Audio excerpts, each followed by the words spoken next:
them, and the otters had cleared off all the frogs while he was asleep in winter. "I have not had a good square meal for a fortnight. I am living on pig nuts. I shall have to turn vegetarian and eat my own tail," said Tommy Brock. It was not much of a joke, but it tickled old Mr. Bouncer, because Tommy Brock was so fat and stumpy and grinning. So old Mr. Bouncer laughed and pressed Tommy Brock to come inside to taste a slice of seed cake and a glass of my daughter Flopsy's cowslip wine. Tommy Brock squeezed himself into the rabbit hole with alacrity.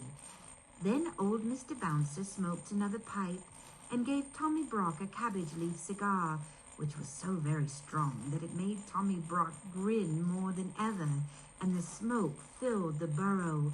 Old Mr. Bouncer coughed and laughed, and Tommy Brock puffed and grinned, and Mr. Bouncer laughed and coughed and shut his eyes because of the cabbage smoke.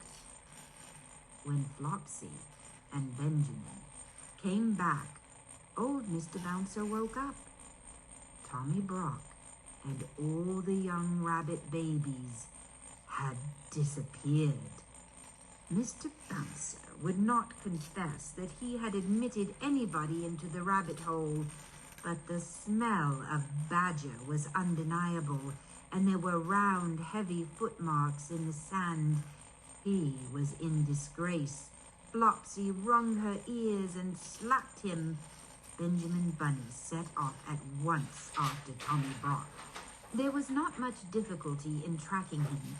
He had left his footmark and gone slowly up the winding footpath through the wood. Here he had rooted up the moss and wood sorrel. There he had dug quite a deep hole for dog darnel and had set a mole trap. A little stream crossed the way. Benjamin skipped lightly over dry foot. The badger's heavy steps showed plainly in the mud.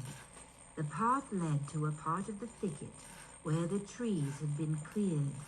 There were leafy oak stumps and a sea of blue hyacinths, but the smell that made Benjamin stop was not the smell of flowers. Mr. Todd's stick house was before him, and for once Mr. Todd was at home.